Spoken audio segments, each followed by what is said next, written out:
世界のジャパンチャンネルへようこそ。ナビゲーターの白鳥さんです。皆さんは好きな作品の聖地巡礼をされたことはありますか？アニメやドラマなどの題材となった場所に行くのは作品に入り込めたようでとてもワクワクしますよね。特にアニメ作品であれば入念な現地取材を経て書かれた場合が多く、細かい看板まで再現されていたりと驚くこともあるのですが、とある日本のアニメ作品においては海外の人たちが大変驚いていました。今回は日本のおかげで俺たちの歴史が後世に残せるよと話題になっていましたので、海外の人たちの反応と合わせてご紹介します。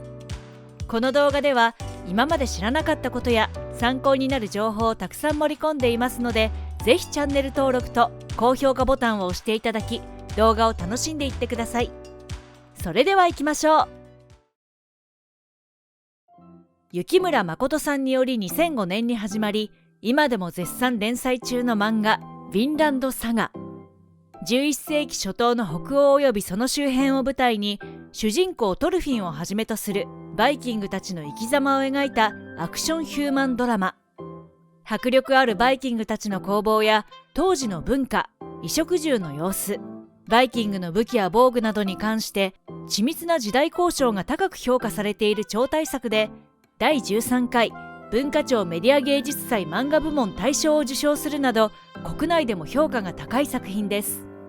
もちろんこれだけの人気作ですからアニメ化もされ大好評。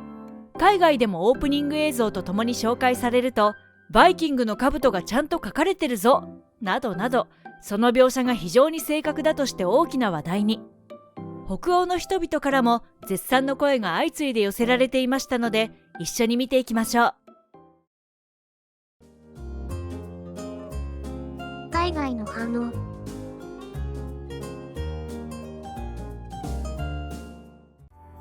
このアニメはマジで名作だよ。小さい子にはちょっと衝撃的かもしれないけど、ヨーロッパの人全員に見てもらいたいくらいだよ。わかる。単純にアニメとして面白いのはもちろんだけど、その描写が本当に細かくてリアルなんだよね。こんな素晴らしいオープニングを見せられたら一気見するしかないじゃないか。星5つどころか10個はつけたい名作だよ。おいおい、バイキングたちの兜に角がついてないぞ。こんな正確な描写をしてくれるなんて、日本のアニメすごいな。角ってないのが正しいの？小さなバイキングビッケだとみんな角付きじゃなかった？ビッケ懐かしいね。確かに彼らの兜にはついてたけど、実際はなかったみたいだよ。実物もほとんど見つかってないし、資料が少ない中、そこも忠実に書いてるのはすごいよね。ちょっと私には合わない作品だったわ。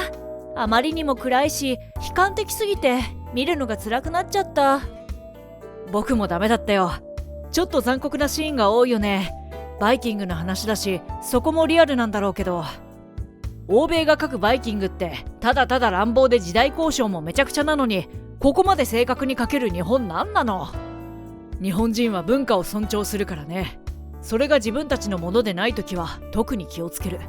そして俺はそのことに感謝してるよ。原作者は作る前に緻密な調査をしてて、スカンジナビア半島にあるバイキング博物館もかなり回ったらしいね。最新話を書くために1ヶ月休載して歴史家と協力して研究も行う徹底ぶりって聞いて、もう笑っちゃったよ。みんな気づいた？登場人物の名前もちゃんと北欧的なの。この作品の原作者はあのプラテネスを書いた人なんだよ。細かい描写も素晴らしい人間ドラマも納得の理由だよね。宇宙の次に書いたのがヨーロッパなの？これはすごい誇らしいことね。散々描写が正確だって言われてるけど、木を武器にして振り回したりする人間がいるかよ。まあそこはアニメだから。ただキノコを食べてバーサーカーになったり、日常風景なんかは下手な歴史ドキュメンタリーより忠実だと思うよ。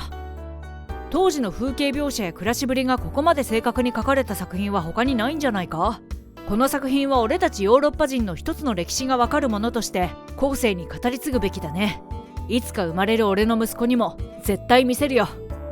ああ、また見なければいけない日本のアニメが増えてしまった。そんな君に朗報だ。ヴィンランドサガの続編が制作決定したらしいぞ。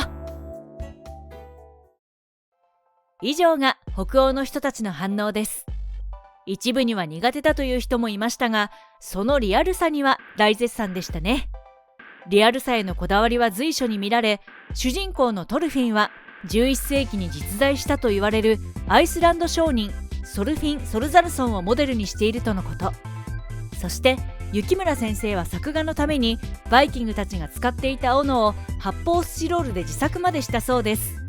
作品のイベントに出席される際にはその斧や兜を持っていくそうですが、警察に職務質問をされたなんてこともあったそうですよ。それだけのこだわりを持って作られた作品ですから、広く海外でも人気が出るのも納得ですよね。さて、この作品の題材にもなっているバイキングですが、皆さんはどんなイメージをお持ちですか？欧米の作品では史実と違った書かれ方をしているとの声もあった通り、少し前と現在とではその認識が変わっています。屈強でたくましい男性戦士が武器を振りかざして各地を荒らし、略奪行為を繰り返す。こういったイメージを持ってしまいがちですが、実は最近の考古学的な調査研究によると、ビジネスライクな交易集団であったと言われています。ヨーロッパから遠く離れたイスラム圏とも交易し、銀や毛皮、装飾品で商売をしていたのです。そして男性のみで構成されていたと言われてきましたが、実際に見つかっているバイキングのお墓に眠っていた骨を DNA 調査したところ、女性であることも判明。もともと伝承には女性戦士の存在もありましたが、いつしかイメージが先行してしまい、こういった調査によって改めて歴史の真実が公になりました。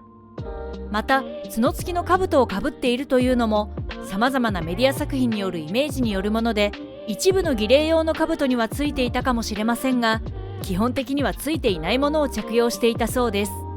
海賊の一種なんじゃないの？なんて思っていたイメージとはかけ離れていたようですね。そしてバイキングといえば、日本では食べ放題を思い浮かべる方も多いですよね。実はこの呼び方は日本発祥のもので、海外には通じないんですよ。